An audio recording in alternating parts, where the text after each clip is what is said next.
ശരിക്കും പറഞ്ഞാലുണ്ടല്ലോ നിങ്ങൾക്ക് കുറച്ച് തെറ്റ് പറ്റുന്നുണ്ട്. അതുകൊണ്ടാണ് ഈ വീക്കിലി എക്സാമിന് നല്ല രീതിയിൽ മാർക്ക് കുറയുന്നത്. എനിക്ക് വേണ്ടിയിട്ട് പഠിച്ചിട്ട് ആകെ കിട്ടുന്നതെന്ന് വെച്ച് കഴിഞ്ഞാൽ വെള്ളി, ശനി, ഞായർ.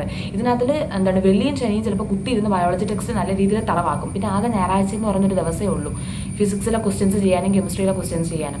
ഈ ഒരൊറ്റ ദിവസം കൊണ്ട് തന്നെ നിങ്ങൾക്കറിയാലോ ഫിസിക്സും കെമിസ്ട്രി അത്യാവശ്യം നല്ല രീതിയിൽ പ്രോബ്ലംസ് ആണ്. അപ്പം ഒരു ദിവസം കൊണ്ട് തന്നെ ഇത്രയും കൂടെ കുത്തിക്കയറ്റാൻ നോക്കി കഴിഞ്ഞ് കഴിഞ്ഞാൽ നിങ്ങൾക്ക് അന്നത്തെ ദിവസം തന്നെ നല്ല രീതിയിൽ തലവേദനയും കാര്യങ്ങളും ആവും. ബയോളജി തന്നെ ഓർക്കാത്തൊരു സാഹചര്യമാവും. ഇപ്പോൾ ബയോളജി നിങ്ങൾ വെള്ളിയും ശനിയും പഠിച്ചെങ്കിൽ തന്നെയും ഞായറാഴ്ച ഒന്നും കൂടെ വായിച്ച് നോക്കിയില്ലെങ്കിൽ ഒന്നും ഓർക്കത്തില്ല. ചിലപ്പോൾ ഈ ഫിസിക്സും കെമിസ്ട്രി നല്ല രീതിയിൽ പഠിക്കാനുള്ളതുകൊണ്ട് നിങ്ങൾ ബയോളജി ഒന്നും കൂടെ മനസ്സിലാവുന്നുണ്ടോ? ശരിക്കും പറഞ്ഞാൽ എനിക്ക് ഭയങ്കര രീതിയിൽ സഹതാപവും സങ്കടവും തോന്നുന്നു ഇങ്ങനെ മെസ്സേജ് അയക്കുന്ന കുഞ്ഞുങ്ങളോടാ. ചേച്ചി ഞാൻ ഒത്തിരി എഫേർട്ട് ഇടുന്നുണ്ട്, എന്നെ കൊണ്ട് പറ്റുന്നില്ല, ഞാൻ എന്താ ചെയ്യേണ്ടത്, എനിക്ക് ഫിസിക്സിൽ മാർക്ക് കിട്ടുന്നില്ല. ശരിക്കും എനിക്കും ഹെൽപ്പ് ചെയ്യാൻ തോന്നുന്നത് അവരെ മാത്രമാണ്. അതാണ് ആ ഒരു ഫാക്റ്റ് എന്ന് പറയുന്നത്. ഹലോ ഗൈസ്, അപ്പോൾ എല്ലാവരും എന്ത് പറയുന്നു? സുഖമായിട്ടിരിക്കുന്നു. ഞാനിവിടെ സുഖമായിട്ടിരിക്കുകയാണ്. അപ്പോൾ ശരിക്കും പറഞ്ഞാൽ ഇന്ന് ഈ വീഡിയോ എടുക്കുന്നതെന്ന് വെച്ച് കഴിഞ്ഞാൽ എനിക്ക് ഒത്തിരി മെസ്സേജ് വന്നടാ. ശരിക്കും പറഞ്ഞാൽ ഒത്തിരി മെസ്സേജ് വന്നു. അതായത് വീക്കിലി എക്സാമിന് മാർക്ക് സ്കോർ ചെയ്യാൻ പറ്റുന്നില്ല ചേച്ചി, ഫിസിക്സിന് ഒട്ടും പറ്റുന്നില്ല, ഭയങ്കരമായിട്ട് ഇപ്പം തന്നെ ഹോപ്പ് പോവുക, അങ്ങനത്തെ കാര്യങ്ങളൊക്കെ. റൂമിലുള്ള ബാക്കിയുള്ള കൊച്ചുങ്ങൾക്കെല്ലാം നല്ല മാർക്കുണ്ട് എന്നൊക്കെ പറയുന്നത്. എന്നിട്ട് പറഞ്ഞു കുറച്ച് പേര് പറയുന്നുണ്ടായിരുന്നു ചേച്ചി ബാച്ചിൽ ഫുള്ള് റെസിഡൻഷ്യൽ ബാച്ചിലെ പിള്ളേരും റിപ്പീറ്റേഴ്സും കാര്യങ്ങളും ഒക്കെയാണ്, അവർക്കെല്ലാവർക്കും നല്ല മാർക്കുണ്ട്, നമുക്ക് ഒട്ടും പറ്റുന്നില്ല. അപ്പോൾ തന്നെ ശരിക്കും പറഞ്ഞാൽ നമ്മുടെ ഉള്ള കോൺഫിഡൻസ് എല്ലാം പോവുകയാണ് എന്നൊക്കെ. എടാ ശരിക്കും പറഞ്ഞാലുണ്ടല്ലോ നിങ്ങൾക്ക് കുറച്ച് തെറ്റ് പറ്റുന്നുണ്ട്. അതുകൊണ്ടാണ് ഈ വീക്കിലി എക്സാമിന് നല്ല രീതിയിൽ മാർക്ക് കുറയുന്നത്. ഞാൻ ശരിക്കും പറഞ്ഞാൽ എൻ്റെ സമയത്തുള്ള ഒരു രീതി വെച്ചിട്ടാണ് കമ്പയർ ചെയ്തത്. അപ്പോൾ അതിൻ്റേതായിട്ട് നിങ്ങൾക്ക് പറഞ്ഞു തന്നതിലും കുറച്ച് മിസ്റ്റേക്സും കാര്യങ്ങളും ഉണ്ടായിരുന്നു. അതായത് ഇപ്പോഴത്തെ രീതി എന്ന് വെച്ച് കഴിഞ്ഞാൽ നിങ്ങൾക്ക് മൺഡേ നീറ്റ് എക്സാമാണ്, അത് കഴിഞ്ഞിട്ട് ട്യൂസ്ഡേ, വെനസ്ഡേ, തേഴ്സ്ഡേ NCERT എക്സാമാണ്. പക്ഷെ ഞങ്ങളുടെ സമയത്തെന്ന് പറയുമ്പോഴത്തേക്കും മൺഡേ ഇപ്പം നീറ്റ് എക്സാം ഉച്ചയ്ക്കാണെങ്കിൽ അന്നത്തെ ദിവസം തന്നെ വൈകിട്ടായിരുന്നു NCERT എക്സാം. അപ്പോൾ നമുക്ക് മൺഡേ കൊണ്ട് തന്നെ എല്ലാ കാര്യങ്ങളും കഴിയും. അതായത് വീക്കിലി എക്സാം ഫുള്ള് കഴിയും. എന്നിട്ട് ആ ദിവസം തന്നെ ഏകദേശം വൈകിട്ടാവാറാകുമ്പോഴത്തേക്ക് നമുക്ക് അടുത്ത വീക്കിലി എക്സാമിൻ്റെ ടോപ്പിക്സ് തരും. അപ്പോൾ ശരിക്കും പറഞ്ഞാൽ നമ്മൾ ചൊവ്വാഴ്ച മുതൽ അല്ലെങ്കിൽ തിങ്കളാഴ്ച മുതൽ തന്നെ അടുത്ത വീക്കിലി എക്സാമിൻ്റെ ടോപ്പിക്സ് പഠിച്ച് തുടങ്ങുമായിരുന്നു. പക്ഷെ നിങ്ങളുടെ കാര്യത്തിൽ സംഭവിക്കുന്നതെന്ന് വെച്ച് കഴിഞ്ഞാൽ ഇപ്പോൾ മൺഡേ നീറ്റ് എക്സാമാണ്, അത് കഴിഞ്ഞിട്ട് നിങ്ങൾ ചെയ്യുന്നതെന്ന് വെച്ച് കഴിഞ്ഞാൽ ഞാൻ പറഞ്ഞുതരാം. മൺഡേ നീറ്റ് എക്സാമാണ്, അത് നിങ്ങൾ പോയി എഴുതും. എന്നിട്ട് അതിന് അത്യാവശ്യം നല്ല രീതിയിൽ മാർക്ക് കിട്ടത്തില്ല. അതിൻ്റെ കാരണം ഞാൻ പറയാം. അത്യാവശ്യം മാർക്ക് കുറവായിരിക്കും. അപ്പോൾ നിങ്ങൾക്ക് നല്ല രീതിയിൽ റിഗ്രറ്റ് വരും. അപ്പോൾ എങ്ങനെയെങ്കിലും NCERT എക്സാമിന് മാർക്ക് നല്ല രീതിയിൽ സ്കോർ ചെയ്യാൻ വേണ്ടിയിട്ട് നിങ്ങൾ ട്യൂസ്ഡേ, വെനസ്ഡേ, തേഴ്സ്ഡേ എല്ലാം ഈ മൺഡേയിലെ വീക്കിലി എക്സാമിൻ്റെ ടോപ്പിക്സ് തന്നെ പഠിക്കും. അപ്പോൾ തന്നെ ഏത് ദിവസമായി? വ്യാഴാഴ്ചയായി ഇപ്പോൾ അത്യാവശ്യം കുറച്ച് NCERT എക്സാമിന് മാർക്ക് കാണും. എന്നിട്ട് ഈ വ്യാഴാഴ്ച മുതൽ അടുത്ത തിങ്കളാഴ്ച നടക്കുന്ന എക്സാമിന് പഠിക്കാൻ സമയം കിട്ടത്തുള്ളൂ. അതായത് വ്യാഴം, വെള്ളി, ശനി, ഞായർ. ഇതിൽ ശരിക്കും പറഞ്ഞാൽ വ്യാഴാഴ്ച എന്ന് വെച്ച് കഴിഞ്ഞാൽ ഫിസിക്സ് നിങ്ങൾക്ക് അത്യാവശ്യം നല്ല രീതിയിൽ ഉറങ്ങിയിട്ടും കാര്യങ്ങളൊന്നും കാണത്തില്ല. അപ്പോൾ വ്യാഴാഴ്ച നല്ല രീതിയിൽ ക്ഷീണമായിരിക്കും. അപ്പോൾ ഒരുവിധം ഒന്ന് പഠിച്ച് നല്ല രീതിയിലെ ട്രാക്കിൽ വരുന്നത് വെള്ളിയാഴ്ചയാണ്. ഫ്രൈഡേ, സാറ്റർഡേ, സൺഡേ ഈ 3 ദിവസം കൊണ്ട് പഠിച്ചിട്ടാണ് നിങ്ങൾ മൺഡേയിലെ വീക്കിലി എക്സാം എഴുതുന്നത്. ആ 3 ദിവസം പോരാടാ. ആ വീക്കിലി എക്സാമിൻ്റെ 3 ടോപ്പിക്സ് നല്ല രീതിയിൽ പഠിക്കാൻ ഈ 3 ദിവസം കൊണ്ട് പറ്റൂല. അപ്പം തന്നെ നിങ്ങൾക്ക് ഇനി നടക്കാൻ പോകുന്ന മൺഡേയിലെ വീക്കിലി എക്സാമിൻ്റെ മാർക്ക് നല്ല രീതിയിൽ കുറയും. അപ്പോൾ വീണ്ടും റിഗ്രറ്റ് അടിക്കും. NCERT എക്സാമിന് നല്ല രീതിയിൽ പഠിക്കാൻ വേണ്ടിയിട്ട് ചൊവ്വാഴ്ചയും ബുധനാഴ്ചയും വ്യാഴാഴ്ചയും നിങ്ങളിരുന്ന് എഫേർട്ട് എടുക്കും. ഈ സൈക്കിൾ ഇങ്ങനെ റിപ്പീറ്റ് ചെയ്തുകൊണ്ടേ പോകും. ഇപ്പം നിങ്ങൾക്ക് മനസ്സിലായോ ഈ ശരിക്കും പറഞ്ഞാൽ തെറ്റ് പറ്റുന്നതെന്ന് വെച്ച് കഴിഞ്ഞാലുണ്ടല്ലോടാ, മൺഡേയിലെ നീറ്റ് എക്സാം കഴിഞ്ഞ് കഴിഞ്ഞാൽ ട്യൂസ്ഡേ മുതൽ നിങ്ങൾ അടുത്ത നീറ്റ് എക്സാമിന് വേണ്ടിയിട്ടേ പഠിക്കാവുള്ളൂ. അതായത് അടുത്ത വീക്കിലി എക്സാമിന് വേണ്ടിയിട്ടേ പഠിക്കാവുള്ളൂ. ഈ തേഴ്സ്ഡേ വരെ ഈ കഴിഞ്ഞ വീക്കിലി എക്സാമിന് പഠിച്ചുകൊണ്ടിരുന്ന് കഴിഞ്ഞാൽ പിന്നെ നിങ്ങൾ എപ്പോഴാണ് അടുത്ത വീക്കിലി എക്സാമിന് പഠിക്കുന്നത്? അപ്പോൾ വീണ്ടും അതും കുളവാകും. ഇത് കുളവായി വീണ്ടും അതും കുളവാകും. ഇങ്ങനെ ഈ സൈക്കിൾ റിപ്പീറ്റ് ചെയ്തുകൊണ്ടേ ഇരിക്കും. അപ്പോൾ ശരിക്കും പറഞ്ഞാൽ നിങ്ങൾ മൺഡേയിലെ വീക്കിലി എക്സാമിന് നല്ല രീതിയിൽ പഠിക്കുക. അതായത് ട്യൂസ്ഡേ മുതൽ സൺഡേ, മൺഡേ വരെ നല്ല രീതിയിൽ പഠിച്ച് എഴുതി കഴിഞ്ഞ് കഴിഞ്ഞാൽ നിങ്ങൾക്ക് ബാക്കി NCERT എക്സാമിന് പഠിക്കാൻ വേണ്ടിയിട്ട് കുറച്ച് സമയം മതി. അതായത് അടുത്ത വീക്കിലി എക്സാമിൻ്റെ ടോപ്പിക്സിൻ്റെ കൂടെ കുറച്ചൊന്ന് റിവിഷൻ ചെയ്ത് വിട്ടാൽ മതി. അതായത് നീറ്റ് എക്സാമിന് വേണ്ടിയിട്ട് ചെയ്ത ക്വസ്റ്റ്യൻസ് മാത്രം ഒന്ന് ചെയ്ത് നോക്കിയിട്ട് പോയാൽ നിങ്ങൾക്ക് NCERT എക്സാമിന് നല്ല രീതിയിൽ മാർക്ക് സ്കോർ ചെയ്യാൻ പറ്റും. മനസ്സിലായോ? ഇതിപ്പോൾ വ്യാഴാഴ്ച വരെ മറ്റേ NCERTക്ക് വേണ്ടിയിട്ട് പഠിച്ചിട്ട് ആകെ കിട്ടുന്നതെന്ന് വെച്ച് കഴിഞ്ഞാൽ വെള്ളി, ശനി, ഞായർ. ഇതിനകത്തിൽ വെള്ളിയും ശനിയും ചിലപ്പോൾ കുത്തിയിരുന്ന് ബയോളജി ടെക്സ്റ്റ് നല്ല രീതിയിൽ തറവാക്കും. പിന്നെ ആകെ ഞായറാഴ്ച എന്ന് പറഞ്ഞൊരു ദിവസമേ ഉള്ളൂ ഫിസിക്സിലെ ക്വസ്റ്റ്യൻസ് ചെയ്യാനും കെമിസ്ട്രിയിലെ ക്വസ്റ്റ്യൻസ് ചെയ്യാനും. ഈ ഒരൊറ്റ ദിവസം കൊണ്ട് തന്നെ നിങ്ങൾക്കറിയാലോ ഫിസിക്സും കെമിസ്ട്രി അത്യാവശ്യം നല്ല രീതിയിൽ പ്രോബ്ലംസ് ആണ്. അപ്പം ഒരു ദിവസം കൊണ്ട് തന്നെ ഇത്രയും കൂടെ കുത്തിക്കയറ്റാൻ നോക്കി കഴിഞ്ഞ് കഴിഞ്ഞാൽ നിങ്ങൾക്ക് അന്നത്തെ ദിവസം തന്നെ നല്ല രീതിയിൽ തലവേദനയും കാര്യങ്ങളും ആവും. ബയോളജി തന്നെ ഓർക്കാത്തൊരു സാഹചര്യമാവും. ഇപ്പോൾ ബയോളജി നിങ്ങൾ വെള്ളിയും ശനിയും പഠിച്ചെങ്കിൽ തന്നെയും ഞായറാഴ്ച ഒന്നും കൂടെ വായിച്ച് നോക്കിയില്ലെങ്കിൽ ഒന്നും ഓർക്കത്തില്ല. ചിലപ്പോൾ ഈ ഫിസിക്സും കെമിസ്ട്രി നല്ല രീതിയിൽ പഠിക്കാനുള്ളൂ നിങ്ങൾ ബയോളജി ഒന്നും കൂടെ വായിക്കാതെ പോയി എഴുതും. അപ്പോൾ തന്നെ ബയോളജിക്ക് 200 മാർക്കും 250 മാർക്കുമേ കിട്ടത്തുള്ളൂ. മനസ്സിലായോ? ഇപ്പം നിങ്ങൾ ഈ 720 മാർക്ക് 360 മാർക്കും ബയോളജിയാണ്. ആ 360 മാർക്ക് നിങ്ങൾ സ്കോർ ചെയ്ത് കഴിഞ്ഞാൽ തന്നെ ഫിസിക്സിൽ നിന്ന് കുറച്ച് മാർക്കും കെമിസ്ട്രിയിൽ നിന്ന് കുറച്ച് മാർക്ക് കൂടെ ആകുമ്പോൾ തന്നെ നിങ്ങൾ ഒരു 550+ കിട്ടും. അപ്പോൾ തന്നെ നല്ല രീതിയിൽ കോൺഫിഡൻസ് കിട്ടും. മനസ്സിലായോ? അപ്പോൾ നിങ്ങൾ നല്ല രീതിയിൽ ചെയ്യേണ്ടതെന്ന് വെച്ച് കഴിഞ്ഞാൽ മൺഡേയിലെ വീക്ക്ലി എക്സാം കഴിയുമ്പോൾ തന്നെ ട്യൂസ്ഡേ മുതൽ അടുത്ത വീക്ക്ലി എക്സാമിന് പഠിക്കുക. മൺഡേയിലെ നീറ്റ് എക്സാമിന് അത്യാവശ്യം നല്ല രീതിയിൽ പഠിച്ചിട്ടുണ്ടെങ്കിൽ ബാക്കിയുള്ള സമയം കുറച്ച് ക്വസ്റ്റ്യൻസ് ചെയ്ത് പോയി കഴിഞ്ഞാൽ തന്നെ നിങ്ങൾക്ക് NCERT എക്സാമിന് നല്ല രീതിയിൽ മാർക്ക് സ്കോർ ചെയ്യാൻ പറ്റും. മനസ്സിലായോ? ഇത് നിങ്ങൾ ഫോളോ ചെയ്തില്ലെങ്കിൽ പിന്നെ പോയി. എടേ നിങ്ങൾ തന്നെ ഒന്ന് കോമൺ സെൻസ് കൊണ്ട് ചിന്തിച്ച് നോക്കി. ഇങ്ങനെ തന്നെ റിപ്പീറ്റ് ചെയ്ത് കഴിഞ്ഞാൽ എവിടെ എത്താനായത്? ഒന്നും പഠിക്കത്തില്ല, വീണ്ടും കുറേ ബാക്ക്ലോഗ്സ് വരും. പിന്നെ വ്യാഴാഴ്ചയും കൂടെ അതിരുന്ന് റിഗ്രറ്റ് തീർക്കാൻ വേണ്ടിയിട്ട് വ്യാഴാഴ്ചയും കൂടെ അത് തന്നെ ഇരുന്ന് പഠിക്കും. ഇങ്ങനെ പഠിച്ചിട്ട് കാര്യമില്ലടാ. ശരിക്കും പറഞ്ഞാൽ നമ്മൾ അന്നുള്ള ചാപ്റ്റേഴ്സ് പഠിക്കണം. പക്ഷേ അന്നുള്ള ചാപ്റ്റേഴ്സ് പഠിക്കുന്നതൊക്കെ നല്ല കാര്യം തന്നെയാണ്. പക്ഷേ വീക്ക്ലി എക്സാമിന് മാർക്ക് ഇല്ലെങ്കിൽ നിങ്ങൾക്ക് കോൺഫിഡൻസ് കാണും.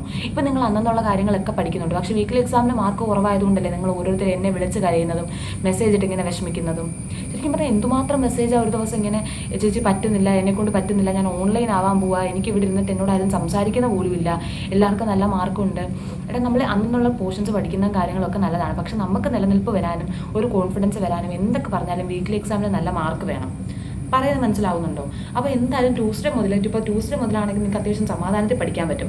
കുറേശ്ശെ ബയോളജി ടെക്സ്റ്റ് വായിക്കുക, ഫിസിക്സിലെ കുറച്ച് ക്വസ്റ്റ്യൻസ് ചെയ്യുക, കെമിസ്ട്രിയുടെ കുറച്ച് ക്വസ്റ്റ്യൻസ് ചെയ്യുക. ഇതിപ്പോൾ ചെയ്യുന്നതെന്ന് വെച്ച് കഴിഞ്ഞാൽ വല്ല എറർലെസ്സോ സെൻഗേജോ എടുത്ത് രാവിലെ മുതലിരിക്കും സൺഡേ ഫിസിക്സ് പഠിക്കാനായിട്ട്. ഉച്ചയാകുമ്പോൾ തന്നെ ഒരു ടോപ്പിക്കിൽ തന്നെ ഇപ്പം സ്ട്രേറ്റ് ലൈൻ ആണെങ്കിൽ അതിലെ വെലോസിറ്റിയിലെ 100 ക്വസ്റ്റ്യൻസ് പോലും ചെയ്തും തീരത്തില്ല. ആ ചെയ്തു തീർന്നൊന്നും ഓർമ്മയും ഇല്ല, മൊത്തത്തിൽ നാശകോടാലിയാവും. അവിടെ ഒറ്റ ദിവസം കൊണ്ട് ഇതെല്ലാം കൂടെ കുത്തിക്കയറ്റാൻ നോക്കിക്കഴിഞ്ഞാൽ പറ്റത്തില്ല. അപ്പോൾ അതാണ് ഞാൻ പറഞ്ഞത്, സ്റ്റെപ്പ് ബൈ സ്റ്റെപ്പായിട്ട് കുറച്ച് ക്വസ്റ്റ്യൻസ് ചെയ്യുക. അതായത് ഇപ്പോൾ ചൊവ്വാഴ്ചയാണെങ്കിൽ നിങ്ങൾ വീക്ക്ലി എക്സാമിന് വേണ്ടിയിട്ട് പഠിച്ച് കഴിഞ്ഞവരാണെങ്കിൽ ഫിസിക്സിൽ നേരത്തെ വീക്ക്ലി എക്സാമിന് വേണ്ടിയിട്ട് ചെയ്ത് പഠിച്ച കുറച്ച് ഫിസിക്സിലെ ക്വസ്റ്റ്യൻസ് കൂടെ ചെയ്ത് കഴിഞ്ഞാൽ അന്നത്തെ പരിപാടി തീർന്ന്. പിന്നെ അന്നത്തെ ദിവസം തന്നെ കുറച്ച് ബയോളജി എടുത്ത് വായിക്കുക. മനസ്സിലായോ? അല്ലെങ്കിൽ ബാക്കിയുള്ള ചാപ്റ്റേഴ്സിലെ ഫിസിക്സോ കെമിസ്ട്രിയോ ഒക്കെ പഠിക്കുക. അങ്ങനെയാണെങ്കിൽ മാത്രമേ നമുക്ക് ആ ഒരു ട്രാക്കിലോട്ട് വരാൻ പറ്റത്തുള്ളൂ.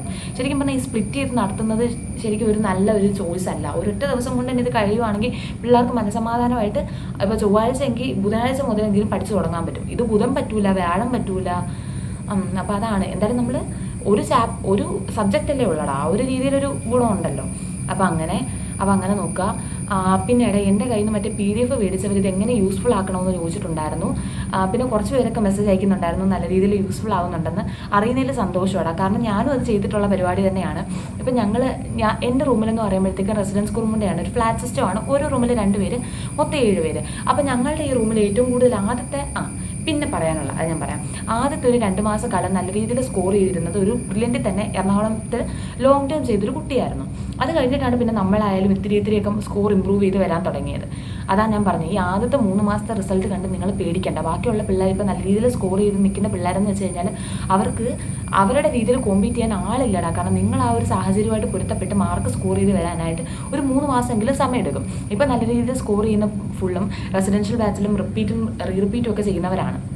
മനസ്സിലായോ? കാരണം അവർക്ക് ഏകദേശം ഒരു ഐഡിയ ഉണ്ട് എങ്ങനെ പഠിക്കണം എന്ന്. നിങ്ങൾക്ക് ആ ഒരു ഐഡിയ കിട്ടാൻ അവിടെ തന്നെ നിന്നൊരു 3 മാസത്തെ സമയം വേണ്ടി വരും.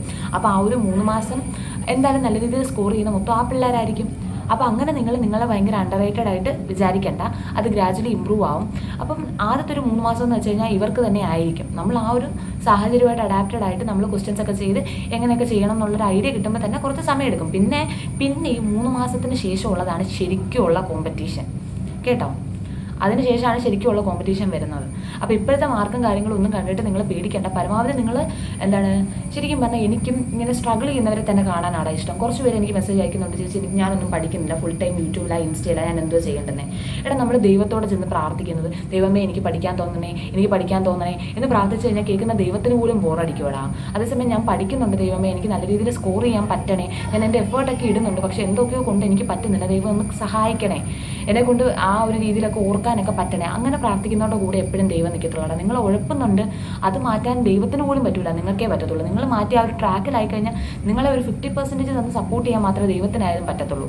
അപ്പോൾ അങ്ങനെയുള്ളവർ ശരിക്കും പറഞ്ഞാൽ എനിക്ക് മെസ്സേജ് അയക്കണ്ട, ചേച്ചി ഞാനൊന്നും പഠിക്കുന്നില്ല, ഞാൻ ഫുൾ ടൈം ഇൻസ്റ്റയിലാണ്, യൂട്യൂബിലാണ്, എനിക്ക് കോൺസെൻട്രേറ്റ് ചെയ്യാൻ പറ്റുന്നില്ല, അങ്ങനെയൊക്കെ പറയുന്നവരോട് ഞാൻ എന്തോ പറയാനാടാ. എനിക്കും പറയാൻ പറ്റുന്നത് നിങ്ങൾ പഠിക്കുന്നേ പറയാൻ പറ്റൂ. പക്ഷേ ആ പഠിക്കണം എന്നുള്ളൊരു തോന്നൽ നിങ്ങൾക്ക് തന്നെയാണ് വേണ്ടത്. പറയുന്നത് മനസ്സിലാവുന്നുണ്ടോ? ശരിക്കും പറഞ്ഞാൽ എനിക്ക് ഭയങ്കര രീതിയിൽ സഹതാപവും സങ്കടവും തോന്നുന്നു ഇങ്ങനെ മെസ്സേജ് അയക്കുന്ന കുഞ്ഞുങ്ങളോടാ. ചേച്ചി ഞാൻ ഒത്തിരി എഫേർട്ട് ഇടുന്നുണ്ട്, എന്നെക്കൊണ്ട് പറ്റുന്നില്ല, ഞാൻ എന്താ ചെയ്യേണ്ടത്, എനിക്ക് ഫിസിക്സിൽ മാർക്ക് കിട്ടുന്നില്ല. ശരിക്കും എനിക്കും ഹെൽപ്പ് ചെയ്യാൻ തോന്നുന്നത് അവരെ മാത്രമാണ്. അതാണ് ആ ഒരു ഫാക്റ്റ് എന്ന് പറയുന്നത്. അപ്പോൾ ശരിക്കും പറഞ്ഞാൽ അവർക്ക് വേണ്ടിയിട്ടാണ് ഈ വീഡിയോ ചെയ്യുന്നത്. പിന്നെ മറ്റേ PDF മേടിച്ചവർ ചോദിക്കുന്നുണ്ട്, അതായത് മേടിച്ചവരും പിന്നെ മേടിക്കാൻ താല്പര്യമുള്ളവരും കുറച്ച് പേര് മെസ്സേജ് അയക്കുന്നുണ്ട് ഇതെങ്ങനെ യൂസ്ഫുൾ ആക്കണം എന്നുള്ളത്. എടാ ശരിക്കും പറഞ്ഞാൽ ഇതിപ്പോൾ PDF ആണ്, നിങ്ങൾക്ക് ടാബ് യൂസ് ചെയ്യാം, പക്ഷെ അത് കസ്റ്റമൈസ്ഡ് ആയത് കാരണം നമുക്ക് ബ്ലൂടൂത്ത് വഴി ഒരു രീതിയിലും PDF അങ്ങോട്ട് ഷെയർ ചെയ്യാൻ പറ്റത്തില്ല. പിന്നെ ആകെ ഫോൺ കിട്ടുന്നത് മൺഡേ, വെനസ്ഡേ, പിന്നെ സാറ്റർഡേയോ സൺഡേയോ അങ്ങനെ ഏതൊരു ദിവസവും കൂടെ അല്ലേ. അപ്പോൾ ശരിക്കും പറഞ്ഞാൽ നിങ്ങൾക്ക് മൺഡേ തന്നെ വീക്കിലി എക്സാമിൻ്റെ ടോപ്പിക്സ് തരും. ഞാൻ ഈ തരുന്ന 62 PDF-നകത്തിൽ എല്ലാ ചാപ്റ്റേഴ്സും ഉണ്ട്. അപ്പോൾ നിങ്ങൾ ആദ്യം തന്നെ ഈ മൺഡേ ഫോൺ കിട്ടുമ്പം നിങ്ങൾ ആ ഒരു PDF, അതായത് ഇപ്പോൾ ഞാൻ വാട്സപ്പിൽ അയച്ചേക്കുന്ന ആ ഒരു PDF നോക്കിയിട്ട് നിങ്ങൾക്ക് ആ ഒരു ആഴ്ചത്തെ വീക്കിലി എക്സാമിൻ്റെ ടോപ്പിക്സ് ഉള്ള PDF കണ്ടുപിടിക്കുക. എന്നിട്ട് ട്യൂസ്ഡേ പോയിട്ട് അതിൻ്റെ പ്രിൻ്റ് എടുക്കുക. പ്രിൻ്റ് എടുത്തിട്ട് ക്വസ്റ്റ്യൻസ് ചെയ്യുക.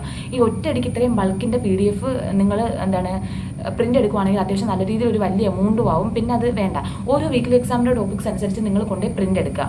അതായിരിക്കും നല്ലത് കേട്ടോ. അത് നല്ല യൂസ്ഫുൾ ആയിരിക്കും. അതാവുമ്പോൾ നമുക്ക് ക്വസ്റ്റ്യൻസ് ചെയ്യാം. പിന്നെ NCERT എക്സാമിൻ്റെ ക്വസ്റ്റ്യൻസും അതിനകത്തുണ്ട്. അതും കൂടെ ഒന്നും കൂടെ ചെയ്യുക. അതായത് NCERT എക്സാംസിൻ്റെ അന്ന് ആ ഒരു ക്വസ്റ്റ്യൻസും കൂടെ വർക്കൗട്ട് ചെയ്ത് നോക്കുക. ശരിക്കും പറഞ്ഞാൽ ഈ PDF-ന് പുറമേ തന്നെ ഈ ഒരു ഇഷ്യൂ നിങ്ങൾക്ക് വരത്തില്ലായിരുന്നു. അതായത് ഇപ്പം നിങ്ങൾക്ക് മോഷൻ്റെ സ്ട്രേറ്റ് ലൈൻ ആണെങ്കിൽ ആ മോഷൻ്റെ സ്ട്രേറ്റ് ലൈൻ വേറൊരാൾക്ക് കഴിഞ്ഞിട്ടുണ്ടെങ്കിൽ അവരുടെ ക്വസ്റ്റ്യൻ പേപ്പർ മേടിച്ച് ചെയ്യുന്നതും നല്ലത് തന്നെയാണ്. അതാകുമ്പോൾ നമുക്ക് ക്വസ്റ്റ്യൻ പേപ്പറായിട്ട് തന്നെ കിട്ടും. പക്ഷേ അത് കിട്ടാനായിട്ട് ഏകദേശം ഒരു 1, 2, 3 മാസം സമയം എടുക്കും. കാരണം എല്ലാവർക്കും ഓരോരോ പോർഷൻസ് ആയിട്ട് കഴിയണ്ടേടാ. അപ്പോൾ ഈ ഒരു സാഹചര്യത്തിൽ ഇത് നല്ല രീതിയിൽ യൂസ്ഫുൾ ആയിരിക്കും. ഞാനും ഇങ്ങനെ കണ്ടിട്ടുണ്ട്, ആ ഒരു കുട്ടി ഇരുന്നിട്ട് ഇങ്ങനെ ലോങ് ടേമിൻ്റെ ക്വസ്റ്റ്യൻസ് ഒക്കെ ചെയ്യുന്നത്. ശരിക്കും പറഞ്ഞാൽ അത് ലോങ് ടേമിൻ്റെ ക്വസ്റ്റ്യൻസ് ആണെന്ന് മനസ്സിലാക്കാൻ തന്നെ കുറേ സമയം എടുത്തായിരുന്നു. മനസ്സിലാകുന്നില്ല ഇതെന്തോ ഈ കൊച്ച് ചെയ്യുന്നതെന്നുള്ളത്. പിന്നീട് ഞാൻ ഈ പറയുന്നതെന്ന് വെച്ച് കഴിഞ്ഞാൽ ചിലപ്പോൾ നിങ്ങൾ ഈ ചെയ്യുന്ന, അതായത് എൻ്റെ ആ ഒരു PDF-ലെ ക്വസ്റ്റ്യൻസ് അതുപോലെ തന്നെ നീറ്റ് എക്സാമിന് റിപ്പീറ്റ് ചെയ്യാറുണ്ട്. ഇപ്പം നിങ്ങൾ ഏതെങ്കിലും ഒരു 2 ബാച്ചിൻ്റെ മോഷനെ സ്ട്രേറ്റ് ലൈൻ്റെ ക്വസ്റ്റ്യൻ പേപ്പർ എടുത്ത് നോക്കിയാൽ തന്നെ നിങ്ങൾക്ക് മനസ്സിലാവും ഏകദേശം സെയിം പാറ്റേണുള്ള ക്വസ്റ്റ്യൻസും കാര്യങ്ങളൊക്കെയാണ് ചോദിക്കുന്നത്. ശരിക്കും ഇത് ഫിസിക്സിനെയും കെമിസ്ട്രിക്കാട്ടിലും ഏറ്റവും കൂടുതൽ യൂസ്ഫുൾ ആവുന്ന ബയോളജിയാണ്. നിങ്ങളിപ്പോൾ ഒന്ന് ആലോചിച്ച് നോക്കിയാൽ ബയോളജിക്കൽ ക്ലാസിഫിക്കേഷൻ എന്നൊക്കെ പറയുന്ന ഒരു ചാപ്റ്റർ, ഇപ്പോൾ ബയോളജിക്കൽ ക്ലാസിഫിക്കേഷൻ വേണ്ട, ലിവിംഗ് വേൾഡ് എന്നൊക്കെ പറയുന്ന ചാപ്റ്റർ എത്ര ഉണ്ടടാ. അതിൽ നിന്നൊരു 90 ക്വസ്റ്റ്യൻസ് ഉണ്ടാക്കണം എന്ന് വെച്ച് കഴിഞ്ഞാൽ എല്ലാ മുക്കുന്ന മൂലയിലും ക്വസ്റ്റ്യൻസ് കാണും. അപ്പം നിങ്ങൾ ആ ഒരു വേറെ കഴിഞ്ഞൊരു ബാച്ചിൻ്റെ ക്വസ്റ്റ്യൻ എടുക്കുകയാണെങ്കിൽ ആ ഒരു ടെക്സ്റ്റിൻ്റെ ഒരു അറ്റം മുതൽ ഒരു അറ്റം വരെയുള്ള എല്ലാ ക്വസ്റ്റ്യൻസും ക്വസ്റ്റ്യനായിട്ട് ആ ക്വസ്റ്റ്യൻ പേപ്പറിൽ കാണും. അപ്പോൾ അത് ചെയ്യുന്ന നല്ല രീതിയിൽ യൂസ്ഫുൾ ആയിരിക്കും. ബയോളജി നിങ്ങൾ ഇങ്ങനെ ചെയ്യുവാണെങ്കിൽ എന്തായാലും ഒരു 330 മാർക്കിന് മുകളിൽ നിങ്ങൾക്ക് സ്കോർ ചെയ്യാൻ പറ്റും. അത്യാവശ്യം വെളിയിൽ നിന്ന് ബ്രില്യൻ്റ് ചോദിക്കുന്ന ഔട്ടും കാര്യങ്ങളൊക്കെ തന്നെ ആ ക്വസ്റ്റ്യൻ പേപ്പറിൽ കാണും. അപ്പം എൻ്റെ PDF വേണമെങ്കിൽ അത് പെയ്ഡാണ് കേട്ടോ, 350 റുപ്പീസാണ്. അപ്പോൾ നിങ്ങൾ ഞാനൊരു കമൻറ്റ് ബോക്സിലോ അല്ലെങ്കിൽ സൈഡിലായിട്ടോ എൻ്റെ നമ്പർ തന്നേക്കാം, അതിൽ മെസ്സേജ് ചെയ്യുക. അപ്പോൾ ഇങ്ങനെ പ്രിൻ്റ് എടുക്കുക. ഒറ്റയടിക്ക് ബൾക്കായിട്ട് നിങ്ങൾ പ്രിൻ്റ് എടുക്കണ്ടടാ, വട്ടായി പോവും. പിന്നെ ഞാൻ പറഞ്ഞതുപോലെ നിങ്ങൾ PDF മേടിക്കാതിരിക്കുമോ അത് എന്തൊക്കെയോ നിങ്ങളുടെ ഇഷ്ടം. വേറെ ബാച്ചിലെ ക്വസ്റ്റ്യൻ പേപ്പറോ കാര്യങ്ങളോ ഒക്കെ ചെയ്ത് നോക്കുക. പിന്നെ ചെയ്യേണ്ടതെന്ന് വെച്ച് കഴിഞ്ഞാൽ ചൊവ്വാഴ്ച മുതൽ മസ്റ്റായിട്ട് പഠിച്ചേ പറ്റൂ. അല്ലെങ്കിൽ വീണ്ടും ഈ സൈക്കിൾ ഇങ്ങനെ റിപ്പീറ്റ് ചെയ്ത് നിങ്ങൾക്ക് മാർക്ക് കുറഞ്ഞുകൊണ്ടേ ഇരിക്കും കേട്ടോ. അപ്പോൾ എന്തെങ്കിലും വിഷമങ്ങളും കാര്യങ്ങളൊക്കെ ഉണ്ടെങ്കിൽ ഇൻസ്റ്റയിലോ ഇപ്പം ഞാൻ തരുന്ന ആ ഒരു നമ്പറിൽ, അത് വേണ്ടടാ, ഇൻസ്റ്റയിൽ മെസ്സേജ് അയച്ചിട്ട് വേണമെങ്കിൽ നമ്പറിലോട്ട് മെസ്സേജ് അയക്കുക. അപ്പോൾ കൂളായിട്ടിരിക്കുക, സമാധാനമായിട്ടിരിക്കുക. നിങ്ങൾക്ക് ഈ 3 ദിവസം കൊണ്ട് പിക്കപ്പ് ചെയ്യാൻ പറ്റുന്നതിനെക്കാട്ടി കൂടുതലുണ്ട്. അതുകൊണ്ടാണ് ഈ ബുദ്ധിമുട്ടും കാര്യങ്ങളും ഒക്കെ വരുന്നത്. ഞാൻ ഈ പറഞ്ഞൊരു ഫോമാറ്റിലൊന്ന് ട്രൈ ചെയ്ത് നോക്ക്. ഈ വീക്ക് ഇതെന്തായാലും ഇപ്പോൾ സൺഡേ ആണ്, നാളെ എക്സാമാണ്. നാളത്തെ എക്സാമേ ഒരുവിധം ഒപ്പിച്ചൊക്കെ പോയി എഴുത്. എന്നിട്ട് അടുത്ത മൺഡേ മുതൽ ഞാൻ ഈ പറയുന്ന സ്ട്രാറ്റജി ഒന്ന് ട്രൈ ചെയ്ത് നോക്കും. ഉറപ്പായിട്ടും നിങ്ങൾക്ക് നല്ല രീതിയിൽ സ്കോർ ഇമ്പ്രൂവ് ആവും. 100% ഷുവറാണ്. ചൊവ്വാഴ്ച മുതൽ സമാധാനത്തിൽ പഠിച്ചു തുടങ്ങിക്കഴിഞ്ഞാൽ നിങ്ങൾക്ക് നല്ല രീതിയിൽ സ്കോർ ഇമ്പ്രൂവ് ആവും. എന്തായാലും സമയമില്ല എന്ന് പറഞ്ഞ് പോയി കിടന്ന് ഉറങ്ങരുത്. നമ്മൾ പറ്റുന്നത്രയും പോയി പഠിച്ചിട്ട് പോയി എക്സാം എഴുതാൻ നോക്കാം കേട്ടോ. അപ്പോൾ സമാധാനത്തിൽ ഇരിക്കുക. മറ്റേ നമ്പർ ഞാൻ സൈഡിലായിട്ട് കൊടുത്തേക്കാം. അപ്പോൾ ശരിയാടാ, ടാറ്റാ. എന്തെങ്കിലും ഉണ്ടെങ്കിൽ മെസ്സേജ് അയക്കാം കേട്ടോ. ശരിയാടാ, ടാറ്റ.